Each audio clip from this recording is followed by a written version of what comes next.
पिछली श्रृंखला में हमने पंचम सर्ग में यह देखा कि कुंती जब कर्ण से अपने भाइयों के साथ युद्ध करने का आग्रह करती है तो कर्ण उसको अस्वीकार करते हुए कहता है कि वह कल के प्रभात की प्रतीक्षा करे, या दूसरे शब्दों में कहे तो वह युद्ध की समाप्ति की प्रतीक्षा करे, क्योंकि अब तो कल युद्ध होने वाला है। इसलिए अब कुछ भी संभव नहीं है। अब यह प्रलय की घड़ी है, मृत्यु की घड़ी है, इसलिए अब जीत हार का कोई महत्व नहीं है। कल युद्ध प्रारंभ होने वाला है और जब हम बहुत निराश होते हैं तो कहीं न कहीं से आशा की एक किरण हमको दिखाई पड़ जाती है, इसलिए हमें निराश होने की आवश्यकता नहीं है।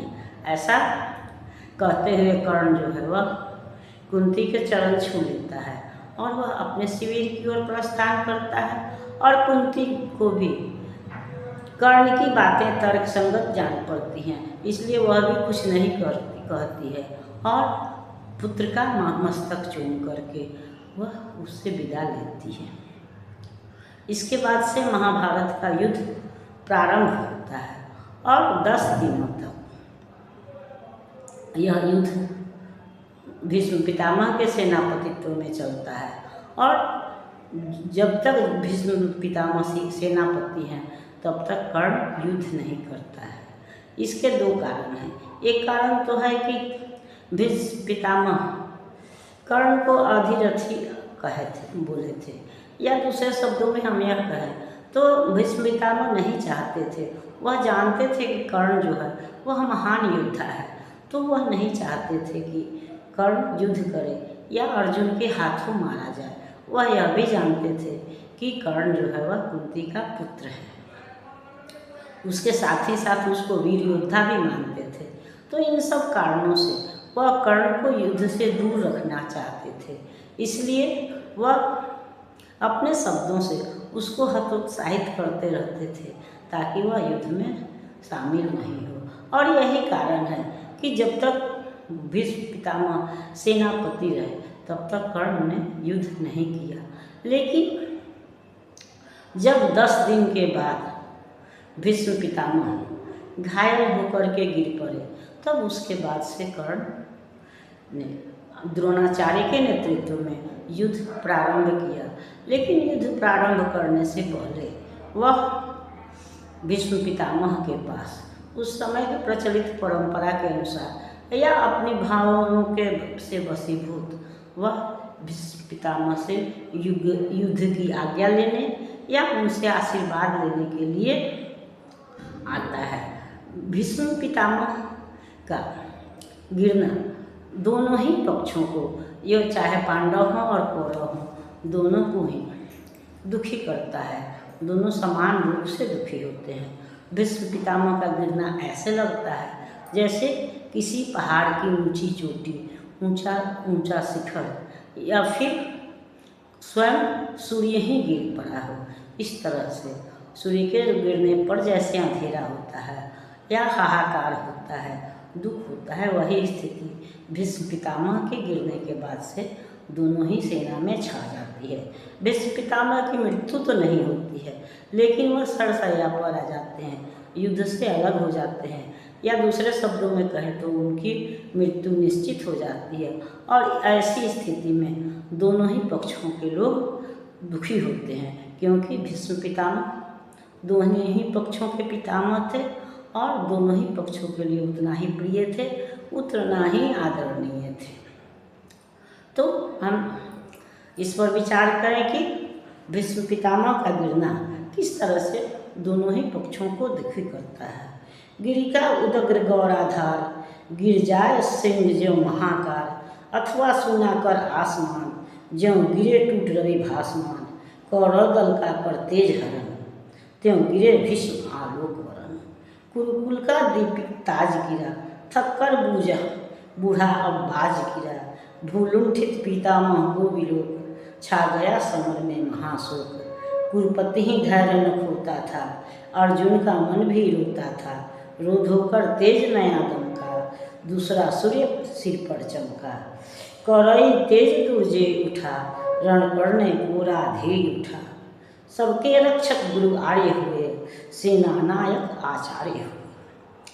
राधे किंतु जिनके कारण था अब तक किए मौन धारण, उनका शुभ आशीष पाने को, अपना सद्धर्म निभाने को, वह सरसैया की ओर चला, पग पग हो बिना विभोर चला।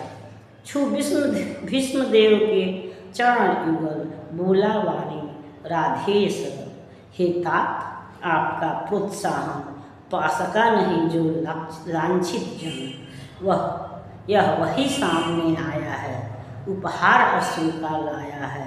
आज्ञा हो तो अब धनुष धरूं, रण में चलकर कुछ काम करूं। देखूं है कौन प्रलय उतरा, जिससे डगमग हो रही धरा। कुरुपति को विजय दिलाऊं मैं, या स्वयं वीरगति पाऊं मैं। तो यह तो हम जानते हैं कि कर्ण ने यह प्रतिज्ञा की थी कि इस युद्ध में या तो अर्जुन को मारेगा या मरेगा, या तो दुर्योधन की जीत होगी या उसको वीरगति की प्राप्ति होगी। वह युद्ध से पीछे नहीं हटेगा। तो भीष्म पितामह का गिरना इस तरह लगा जैसे कि पहाड़ की ऊंची चोटी गिर गई हो, या फिर भासमान रवि का मतलब हुआ चमकता हुआ सूर्य। तो भीष्म पितामह कौरव वंश के लिए सूर्य के समान ही थे। तो ऐसा लगा कि आसमान को सूना करके सूर्य नीचे गिर गया हो, या सूर्य के नहीं रहने पर जो आसमान की स्थिति होती है यह हम सभी जानते हैं।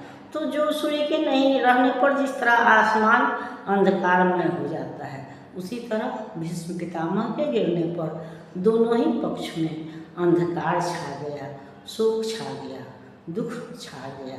दोनों ही लोग, केवल दुर्योधन ही नहीं रोता था, बल्कि अर्जुन भी, कर्ण को घायल करने के बाद भी अर्जुन भी दुखी नहीं थे। पांडव भी दुखी थे, कौरव भी दुखी थे, यानी दोनों ही समान रूप से दुखी थे। लेकिन यह भी सच है कि किसी के रहने या नहीं रहने से कोई काम रुकता नहीं है। तो इसी तरह से जब भीष्म पितामह सरसैया पर आए, भूपतित हुए, तो फिर उनकी जगह पर द्रोणाचार्य ने सेनापतित्व से संभाला।